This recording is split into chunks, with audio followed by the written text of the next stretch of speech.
Gambia Tourism Board steered a distinct marketing approach, winning quick acclaim and unprecedented interest at the fore of a diverse delegation drawing representation from the most critical aspect of the local travel industry. The impressive Gambian Expo, which unfailingly won the prize for the best international stand, was the scene of vibrant marketing exploits, trading the exclusive Smiling Coast brand. You know, Gambia has made us smile. I'm drinking Wonjo. Wonjo? Tell me, you gotta tell these people how Wonjo really tastes. Yeah, Wonjo is nice. Wonjo is nice. And this is the biggest memory of Gambia. And you could see all the Nigerians are walking away with Wonjo and all the drinks. So really? It is a real Gambian experience. Yeah.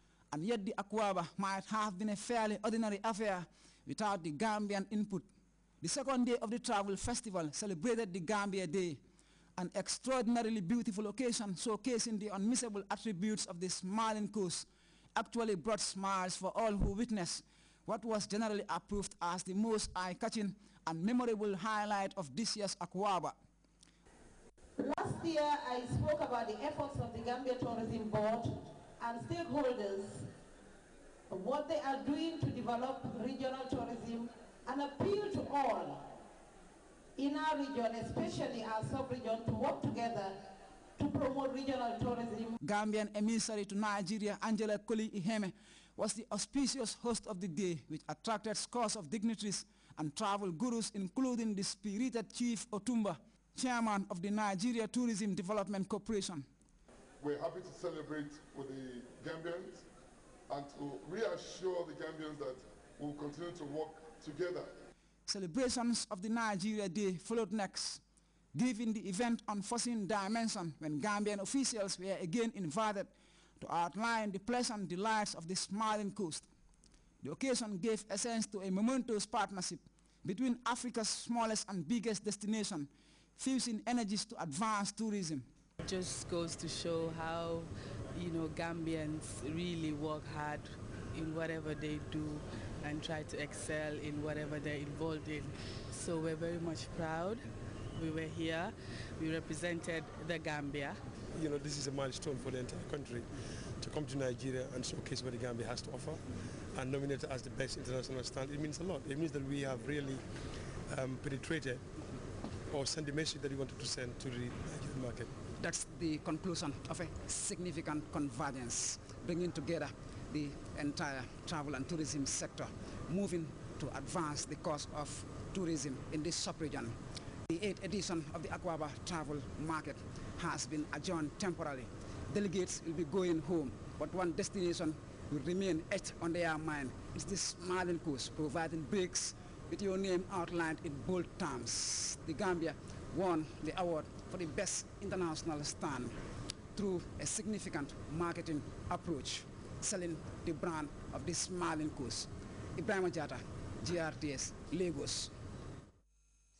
Well, we apologize for bringing you the wrong story there. The story that was aired is on tourism promotion convergence held in Nigeria. The one on the landing of the Spanish-owned Cosmo airline will come around 10 o'clock p.m. news bulletin. 20 immigration personnel, all middle-ranking officers, recently completed a week-long training in managerial and leadership skills. Modules taught during the interface included challenges of modern and traditional leadership, time management, staff motivation, strategic planning and management, code of conduct, among a host of issues. Babkar Sangwar reports. The training forms part of the Immigration Department's overall drive to maintain the level of competence in the force, a move that has seen a great number of officers trained on a variety of issues relevant to their duties.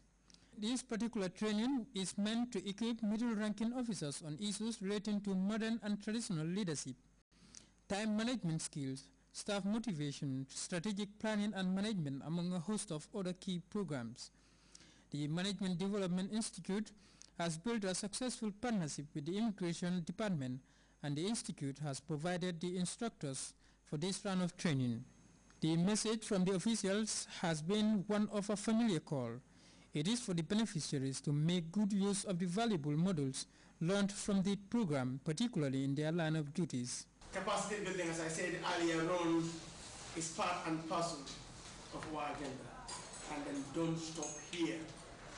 Please don't stop here. continue, and continue. A lot will be expected of these men and women whose overall performance in training officialship has been one of extreme dedication. After this training, are the participants ready to implement their newfound skills? If you have the capacity.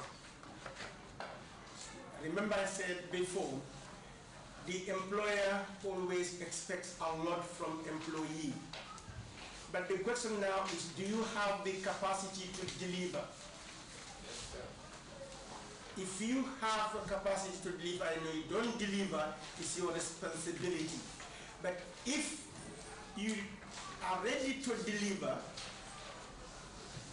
and you don't have the capacity, it is the responsibility of the employer. But here the employer has done his level best to give you the capacity. It is now your responsibility to also, and I hope you will do that well. Those words will be carefully assessed in time as the participants return to their various offices. For Grts News, this is Babu Karsana. The unending problems facing South African miners continue to haunt the organization. Find out what is being done to resolve the dispute over pay. Running away from trouble, Syrian refugees find life at the refugee camp inhospitable. And we examine the latest efforts undertaken by authorities in Morocco to attract foreign investment and diversify the economy. We'll be back with these and other stories right after this.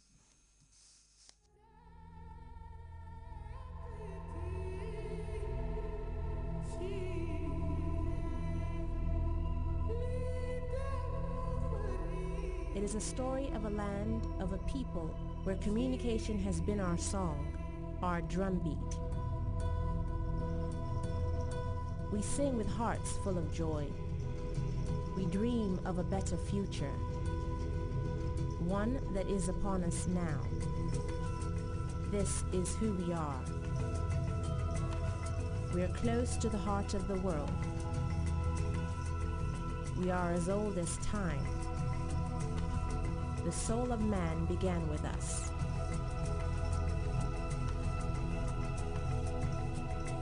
We are Africa.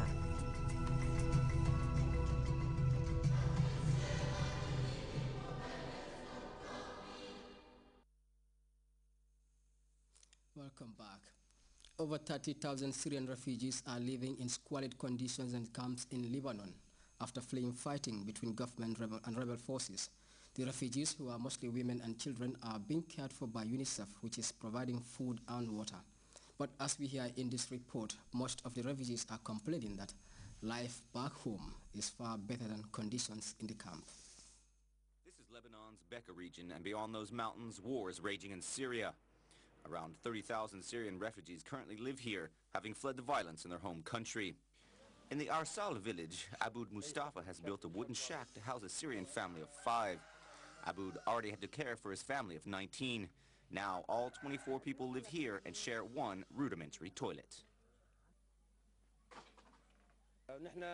We're looking out for them as much as we are looking out for ourselves. People are arriving with nothing, practically naked. A few hundred meters from the shack is a school that has been turned into a shelter. At least 150 refugees live here. Families have to pay $100 a month to the owner of the school to live in cramped rooms with debris and trash lying around. We left Syria to escape suffering, but to be honest, it's worse here than it was over there. The school-turned-shelter only has 4 toilets, no showers, and faucets are running dry. The lack of drinking water is a serious problem, and refugees in the Bekaa area are at risk of typhus and cholera. UNICEF has begun a voucher program in Bekaa to supply drinking water. The program is offering people 15 liters of water a day, which is the international standard during an emergency. That will be free up time for them to go to school, to play, and their personal hygiene will be taken care. In exchange for one voucher, a local trucking company supplies the Arsal village with enough water for a month. However, only 5,000 refugees benefit from the UNICEF program, a small amount of the estimated 100,000 Syrian refugees now living in Lebanon.